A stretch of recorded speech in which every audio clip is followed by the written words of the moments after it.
1.76 kilometre ദൂരം സഞ്ചരിക്കുമ്പോൾ 56 centimetre വ്യാസമുള്ള സൈക്കിൾ ചക്രം എത്ര തവണ കറങ്ങും?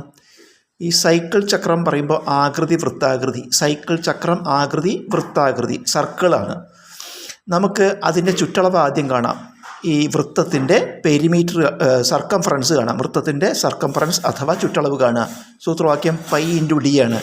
ഡി എന്ന് പറഞ്ഞാൽ ഡയമീറ്റർ അല്ലെങ്കിൽ വ്യാസം. ഡി ഡയമീറ്റർ അല്ലെങ്കിൽ വ്യാസം. സൂത്രവാക്യത്തിൽ വില കൊടുക്കും. ആദ്യം പൈയുടെ വില 22/7, പൈയുടെ വില 22/7 ഇൻറ്റു ഡി ഡയമീറ്റർ വ്യാസം തന്നിട്ടുണ്ട് 56.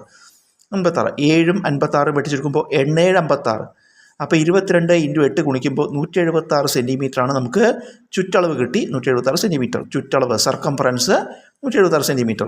നമ്മൾ സൈക്കിൾ ചക്രം എത്ര തവണ കറങ്ങും എന്ന് കാണണം. സൈക്കിൾ ചക്രം എത്ര തവണ കറങ്ങും? കറക്കങ്ങളുടെ എണ്ണം കാണാൻ സഞ്ചരിച്ച ദൂരത്തെ ചുറ്റളവ് കൊണ്ട് ഹരിച്ചാൽ മതി. സഞ്ചരിച്ച ദൂരത്തെ ചുറ്റളവ് കൊണ്ട്. സഞ്ചരിച്ച ദൂരം എത്രയാണ്? 1.76 കിലോമീറ്ററാണ്. 1.76 കിലോമീറ്റർ. ഈ യൂണിറ്റ് ഇവിടെ സെൻറ്റിമീറ്ററാണ്. നമുക്ക് വ്യത്യസ്ത യൂണിറ്റായിട്ട് കണക്ക് ചെയ്യാൻ പാടില്ല, ഒരേ യൂണിറ്റ് ആക്കണം. അപ്പോൾ നമ്മൾ ഈ കിലോമീറ്ററിനെ സെൻറ്റിമീറ്റർ ആക്കണം. കിലോമീറ്ററിനെ സെൻറ്റിമീറ്റർ ആക്കണം.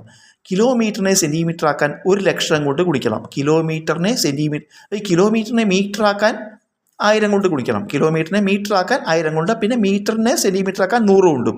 അപ്പോൾ ഈ 1000ഉം 100ഉം കൂടി ചേർന്ന് 1,00,000 കൊണ്ട് കിലോമീറ്ററിനെ സെൻറ്റിമീറ്റർ ആക്കാൻ 1,00,000 കൊണ്ട് ഗുണിക്കണം. അതാണ് ഇവിടെ സഞ്ചരിച്ച ദൂരത്തിന് പകരം 1.76 ഇൻറ്റു 1,00,000. 1.76 ഇൻറ്റു 1,00,000 ബൈ ചുറ്റളവ് നമ്മൾ കണ്ടുപിടിച്ചു 176. അപ്പോൾ ഈ 1.76നെ 1,00,000 കൊണ്ട് ഗുണിക്കുമ്പോൾ നമ്മൾ എന്താ ചെയ്യേണ്ടത്? ഇവിടെ 5 പൂജ്യം ഉള്ളത്, 1,00,000-ൽ 5 പൂജ്യം. അപ്പോൾ 5 സ്ഥാനം വലത്തോട്ട് നീക്കണം. 5 പൂജ്യമുള്ളൊരു സംഖ്യ കൊണ്ട് ഗുണിക്കുമ്പോൾ 5 സ്ഥാനം വലത്തോട്ട് നീക്കണം. ഈ ദശാംശം ഇവിടെ വലത്തോട്ട് നീക്കാൻ 2 അക്കേ ഉള്ളൂ. 2 അക്കം. 5 അക്കം നീക്കണമെങ്കിൽ പിന്നെ ഒരു 3 പൂജ്യം കൂടി നമ്മൾ കൂടെ ചേർക്കണം. 3 പൂജ്യം കൂടെ ചേർക്കണം. അപ്പോൾ എന്ത് വരും? 176 എന്നിട്ടിട്ട് ഒരു 3 പൂജ്യം വരും. 176 3 പൂജ്യം, അതായത് 1,76,000 എന്ന് വരും. 1,76,000 എന്ന് വരും. ആ 1,76,000-നെ 176 കൊണ്ട് ഹരിക്കുമ്പോൾ ഉത്തരം 1000 എന്ന് വരും. അതായത് സൈക്കിൾ ചക്രം എത്ര പ്രാവശ്യം കറങ്ങണം? 1000 തവണ കറങ്ങണം.